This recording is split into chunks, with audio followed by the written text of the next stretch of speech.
Back when I used to work out, I remember having the biggest crush on this one guy at the gym. Let's call him Chad. Chad was just wow. He was very tall, had a long dark hair, was very muscular and had a very chiseled jawline. He was just everything I wanted. There was one problem though. Chad always wore headphones throughout his workouts. He did not really talk much to people and was just focused on working out. Now don't ask me how I know all these, but I might have just made sure to always come to the gym around the same time as he does. And tactically lusted from afar, I mean using the gym mirrors to look at him. It was very hard getting his attention.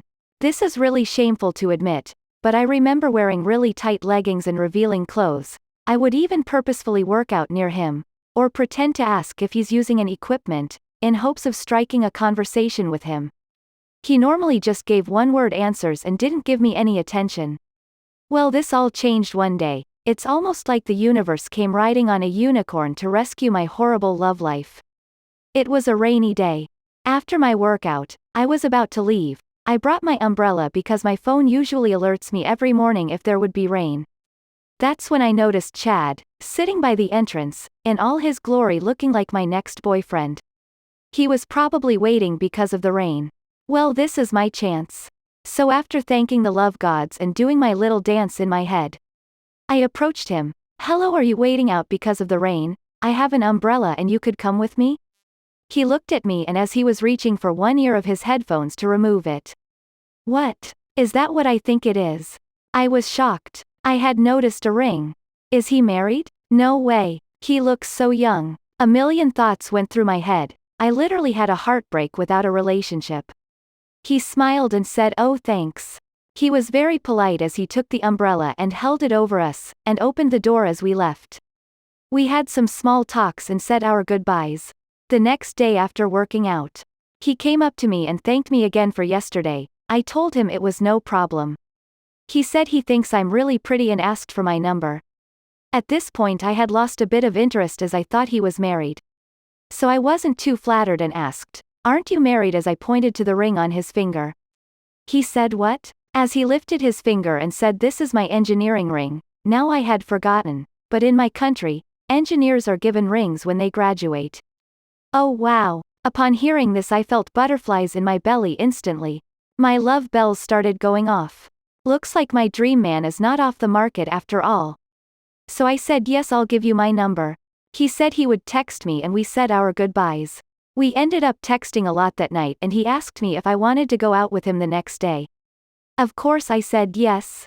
Finally some alone time with him. So the next day came along. I was so nervous. I didn't go to the gym that day as I didn't want to see Chad just right before our date. I ended up doing a home workout. Now this is where I made the fatal mistake.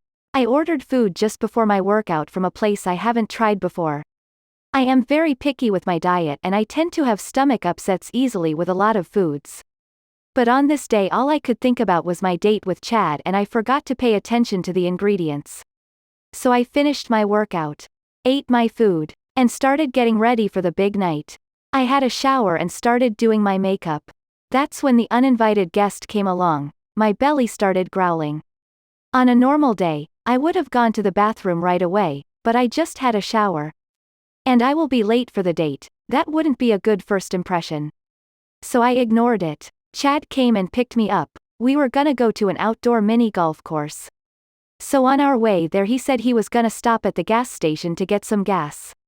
We had nice conversations. I made sure to laugh loud and talk a lot to distract myself from the growling belly that was getting worse. Finally we got to the station. He got out of the car and as he was about to pump the gas, he noticed something was wrong with it. So he told me he would go into the store and ask the clerk. He left. Now he wasn't there. I thought it would be a good idea to let out a fart I've been holding. So I did. And it smelt extremely bad. Even with the windows down I could barely breathe. I thought he would be in the store for a bit longer. But no, he was out a second later. As he approached the car my belly sank. I felt a knot in my throat, knowing he was about to get in the car and smell my crime scene. But to my surprise as he got in, he said, "Oh Lord, I'm very sorry about this.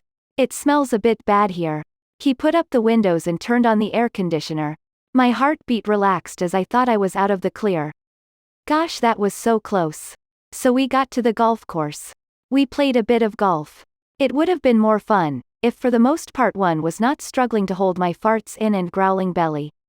Right next to the golf course there was construction going on. So in like 2 minutes intervals a machine would make a loud grinding sound for like 5 seconds. After a while I and Chad decided to take a seat and talk. We were getting to know more about each other. I tried my best to look interested but I was always adjusting my sitting position to make sure I didn't fart. I was holding it in for so long. I felt I was going to explode. It was getting really difficult. That's when I got an idea. What if I farted just when that construction machine was making its noise? That would go unnoticed, wouldn't it? So behind my fake smile and laughters, I was paying attention to the intervals of the machine sounds, trying to find the perfect time to let my fart out. After like 10 minutes, I felt I had gotten it down. Now is my chance. I let out a loud fart. For a second I felt so relieved, like a weight had been taken off me, or more like a weight had left me. But that's when I noticed. I didn't hear any machine sound, there wasn't any. And then I noticed the shocked look on Chad's face, and then it hit me. Everyone in the area must have heard it too. The people sitting beside us at least did, as I noticed some disgusted looks. I was so ashamed. I couldn't believe it. Then Chad broke the silence. Is everything okay? I put my hands on my face, and didn't say anything. Noticing how embarrassed I was, he stood and said, "Let's go out to the course." The rest of the date was so awkward. I was so embarrassed I blocked his number and didn't go to that gym anymore.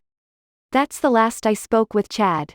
For more interesting contents, please don't forget to like the video, subscribe and click the bell icon to get notified when we upload. Also, do you have an even crazier story? Please share it down below. Thank you.